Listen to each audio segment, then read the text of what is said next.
I'm Carla Meeske. I'm a shamanic healer for people and their animals. I have a school of shamanism called SpiritHealer School of Shamanism, where you can learn short classes and take a 1.5 year long intensive to become really adept at core shamanism with a Celtic flair. I'm in Scottsdale, Arizona. Doesn't look like it because this is a plastic background from Amazon. Yeah. And this is Shamanic Soul Gardening. I think it's our 4th episode in our little mini series. And today we're going to be doing a check-in on the seed we planted last time. And we're going to be doing a compost pile to help us get rid of all the stuff that worries us. And boy, is there a lot of it nowadays, huh? Let me begin by asking us to center, and we'll connect with our spirits. I call the spirits of the north, sacred ones, to come remind us of our garden and where our roots are set, and bring us back into our sacred center. I call the east, gateway of dawn, sacred ones to come, fairies dancing, sweet ones loving. I call the gateway of the south, of earth, with her richness and her verdant beauty, earth. And I call the west, gateway of twilight, for the magical ones to slip back and forth betwixt, between. May we stand in the center of our gardens and remember what the center looks like, that portal, that magical portal, mine, the crystal ball, yours, the dragon egg, whatever. And remember last time when we took our intention for a seed to be a structure in our garden, to be a solid, long-term grounding place for us in the garden, and how that seed was fertilized and brought to life through the magical beings and planted in our gardens. Take a look around and remember your garden. What's the weather like today where you are? What's the weather like today in your sacred garden with your teachers, your creatures, your plants, and your dreams? Welcome to Shamanic Soul Gardening. I'm glad you're here. Ooh, ooh, ooh. So I'm going to do a quick scan and see who we've got with us today. Hello, Carol. Hello, Sandra. Hi, Lainey. Hi, Giovanna. And hi, Andrea. Yay, that's who's on the Zoom and on Facebook. Welcome all the Facebook friends. I'm glad you're here. Would you like to just say hello, people on Zoom, and give a little check-in on how your soul gardening has gone over the weekend? How about you, Andrea? Anything you'd like to share? I haven't had a lot of time. I don't know what my tree is. It's growing, but I don't know what it is. So I was pushing to try to figure out what it was. Like, is it this? Is it this? But I haven't. I feel like I don't have a clue what it is. Well, it's a seedling. Oh, and I'm reminded of a moringa tree that Tara gave me a seedling of, a little tiny seedling. And it's now doubled in size. So I'm excited about that. I feed it kelp and humeric acid and all these things. But moringa is supposed to be a plant that gives you everything you could possibly need nutritionally. And they grow apparently well in the Sonoran Desert. So I hope yours is a moringa tree, Andrea. All right. Well, I'll keep you posted. Anybody else want to check in and share a little bit about their magical garden over the weekend? Carol, you have to unmute yourself. There we go. I had intentions for my garden, but this weekend they've been turned upside down, and I have had many dragons come. Ooh, what's happening? Yeah. Not sure. Not sure. It's incredible. I am extremely happy. I don't know what else to say. I found my plant that anchors my garden is a violet. It's just the everyday violets. The stone in the middle of my garden that has a circle around it is iron pyrite. Iron pyrite, how neat. Yes, yes. And I'm told just wait and see. Okay. And you've seen a lot of dragons when you've gone there. Yes, in fact, I feel them around me a lot, just in normal everyday life. So I don't know if they're just going to be in my garden or if they're going to be with me. I don't know, and I don't know what kind of dragons they are yet. So when Dragon told me several years ago that their wings were the shimmering surface between the worlds, I paid close attention. When you tell me that you can feel them around you and they're in your garden, I love that. Yeah. Yeah, this whole deal is how do we make manifest in ordinary our intentions in non-ordinary? And how do we make manifest in non-ordinary our dream of ordinary? I mean, it's the interplay. And as we go through this, we're going to discover about it. Like, I don't really know all there is about it because I'm channeling it as we go along. So we're all discovering the magic of this. Yeah. Just briefly, my dog, who is 2 years old, when she came to me, I knew that there was a relationship with Dragon. But now I'm putting it all together. And I think that what I needed to do was this process to open up my energy myself to all the dragons. So I'm really excited. I think there's something to Dragon coming through right now when humankind is sitting on this brink. Yeah. You know, Yeah. there's a lot to be explored there. I'll be opening up an exploring series on dragons very soon. I haven't finished my calendar yet, but my goal today is to finish the calendar and announce what all the exploring series classes are. So look for an email from me by the end of the day. And I the will. workshop will be on it. Yeah. Thank you. Thank you. Anybody else want to check in? I'll do a little check-in. This is Giovanna. Can you turn on your camera, Giovanna? No, I can't. I just got out of the shower. It would not be fun. Anyway, I have curly hair and sparkly blue eyes. There you go. Anyway, the seed, the anchor seed I planted, I was told was called Be Alive. And so I haven't even gone and looked at it since our journey. I just kind of let it go, or let it, let's do it what it's doing. So just while you were rattling, I went to check in on it, and it has turned into this very lush green vine with a multitude of tendrils going out everywhere, like going all over the place.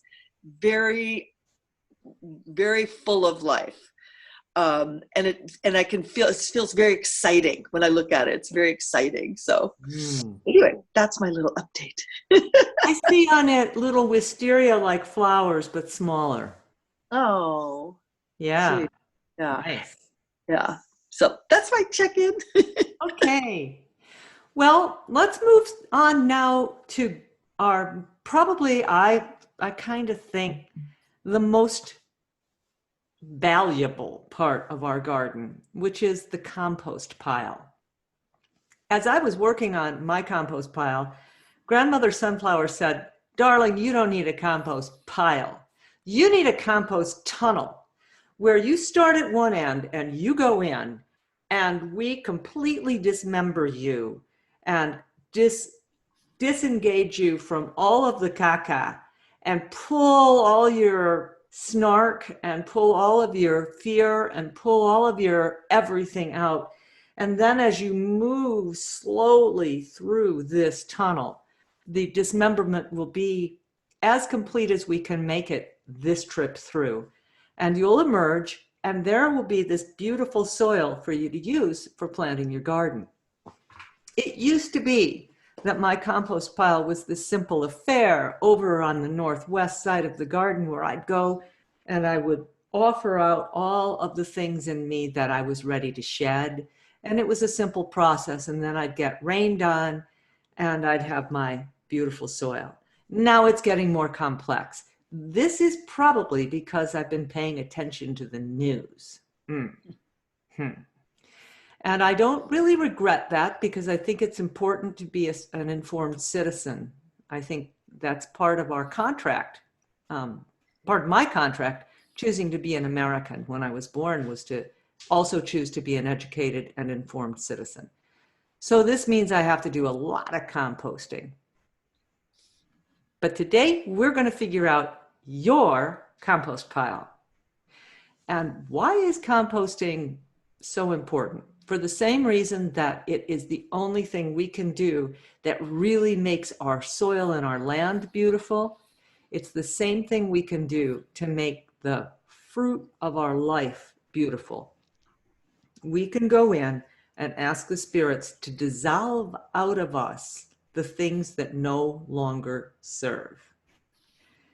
And I ain't no monk, so I know there will be something that has to be composted every day. And the more I practice and the more I do it, and I just make it part of my routine, the more stable and the better off I am. So let's try it for you. Our little journey is going to be for you to go to your garden, connect back in, and ask to be shown your anchor plant. Have a look at it, and then ask your garden master to show you your compost pile and to help you shed a layer. Okay, here we go. Our journeys, as you know, in these classes are short, so you can always complete the process or work more on the process later. Here we go. This will be about 4 minutes.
Mm-mm.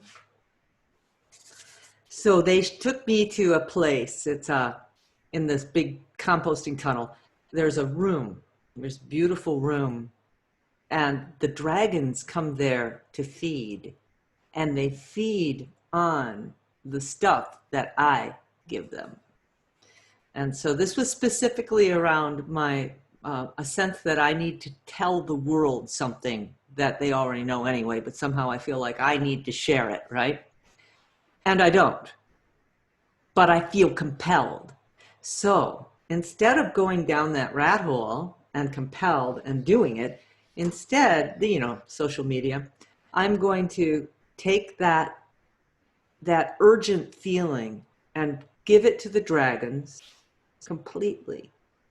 And they will decide if it's important to tell.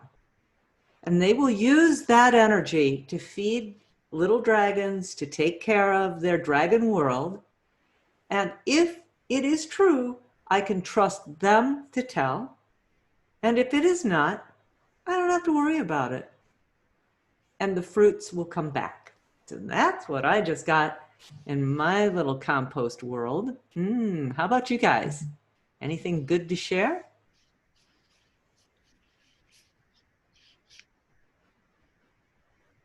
No? Nothing? Did you learn how to, oh, Lainey, are you going to speak? Sure. So when I went there, my tree was very small, and it just had popped, it just popped out of the earth. And so all of my helpers, we were dancing around it and welcoming it in and singing a song about its roots will be strong and its arms will reach out and it will be strong. So my dragon teacher told me that that by movement and dancing and singing, I will shed off layers. And then I saw my compost pile, and it surrounded my garden, and it said, "You are surrounded by compost." Then that I have lots of planting to do, and I'll need to use that compost to create a more deep garden. Mm. And by dancing, you're shedding. Right. There's a big secret in that. Oh, there is? Yeah. The whole business of shamanism, embodying shamanism through song and dance. Oh, yeah, neat. We don't do it, especially on the Zoom thing, because we're doing this sort of lie down journey thing, but most cultures, shamans move and do. Yeah, And yeah. in moving and doing, you're merging with the teachers, you're merging with the spirits, and you're actually doing that blending that we are seeking to have the worlds cross back and forth and appropriately enrich our lives. So then That's the dance is really integral to it. So then maybe when I do my own journeys, I'll dance more then. Yes, and we should make a practice, a daily or weekly or something, some regular, of physically dancing our power animals and dancing our spirits. All And right. I like the idea of having an anchor place in your yard that is an anchor place for your garden, for the two worlds to connect and access. And I like the idea of dancing around that with the drum and the rattle. Ooh, that sounds like fun. Yeah. So yeah. Let's get together and do that. Mm-hmm. Pizza. I'm now a pizza chef. I've decided that I would have to learn to do something new. So I learned to make pizza, and by God, it's good. Oh, you darker have to come over for some pizza and dancing. Anyone else want to share their beautiful journey?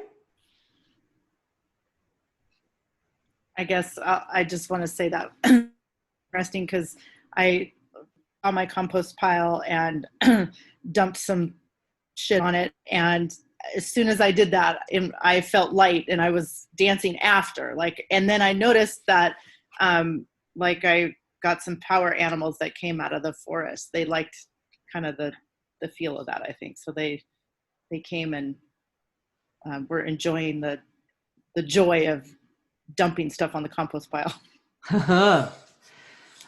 There's got to be a way of integrating soul gardening into our lives so that we can see our compost pile and it's immediate with us. And when the need to compost comes up, we're just able to close our eyes, go there and do it.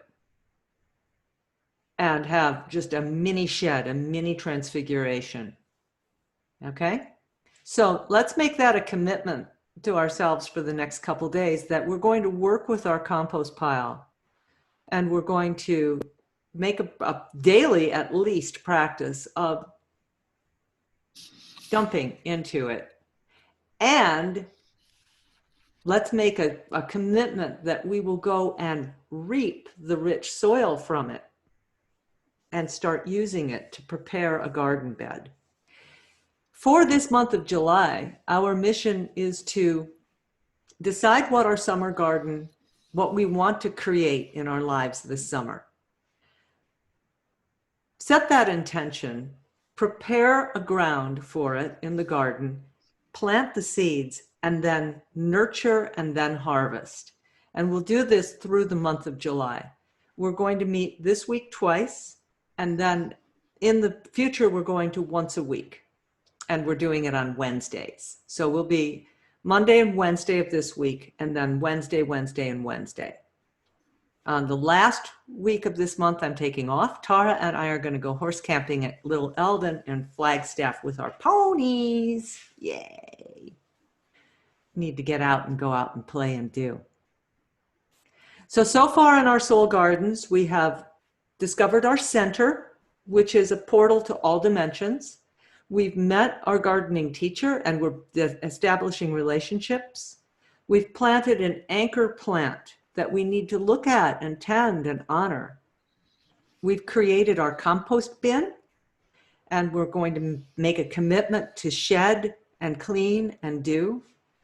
And we've set some core intentions for our life and put those into the center. We've done a lot. And now it's time for us to really start building out a bed. So between now and next time, set your intention for what you want to accomplish this summer. Something that you literally want to accomplish this summer. And then write it down. Make a commitment to it. By Labor Day. Boom, boom, boom. And then we're going to plant our garden. We're going to plant our garden. Now know that even though we're taking this slowly over time because we're doing this weekly, you can go faster and the garden is outside of time. So you may actually find yourself going to visit what has been done by your soul and your teachers, even though you weren't there to do it. It's all complicated. Set your intention. That's the number one thing. So your mission is compost, compost, compost, and set your intention for what you want to harvest by Labor Day. Here comes September. Here's my rewards.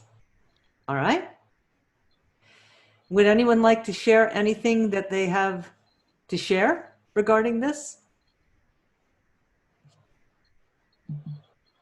Just big gratitude for you hosting this and sharing your wisdom. Thank you, Giovanna. It's really pretty fun. Yeah. It's really pretty fun. I would appreciate it if you would take the links and tell everybody you know about it. Send people to the YouTube channel and have people subscribe and become part of our tribe. I'd appreciate that very, very much. Facebook friends, thank you for being with us today. It's always an honor and it's always a privilege to be with you. Now, some of us had power animals come into the garden and we've had dragons coming into the garden. I understand from what Grandmother Sunflower has been saying that this garden is actually the place for my whole shamanic practice to have its roots and its home. And we have been using the garden for soul retrieval with incredible results. The idea is that you work with someone to co-journey to help them find their garden, and then you build a cottage together there, and you retrieve soul parts for that person and put them in the cottage. So the person can go to the cottage and meet their soul parts and integrate with them. This has been, we've been doing this in my intensive course. We just finished our soul retrieval section, and it has really changed my approach to soul retrieval. I found it to be incredibly valuable for my customers. It's no longer being done for them. They're participating in their own healing in a really super shamanic way. And they're given task and commitment to do ongoing work for their own retrieval. Now imagine putting a compost bin into that soul garden for them so that when their stuff comes up, they have something they can do with it. Yeah. I believe that shamanic soul gardening is a template for modern shamanism.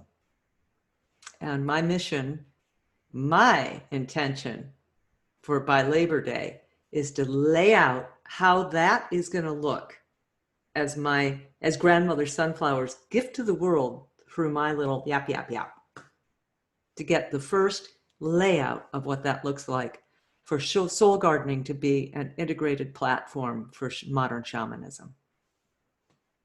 Meanwhile, I'm gardening like crazy here on the property, and I just bought something that Shoshana, who is not here today, but has been, Shoshana recommended, and it's called the Garden Tower. It's from the Garden Tower Project, something or other, and it's a plastic tiered thing with a worm tower down the middle, and you can grow 30 plants and blah, blah, blah. And today I'm going to build its little platform. So next class, I will show you my garden tower. And self-sufficiency, that's what we're after. That's what we're after. Like I can do that. I can't, but at this point, did you see that there are recalls on bagged lettuce in the Midwest? Grow your own, people, grow your own.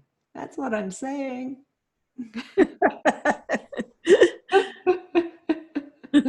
All right. Thank you. Thank you. Thank you for coming. We'll see you Wednesday. Bless it. See you Wednesday. Thank you. Bye.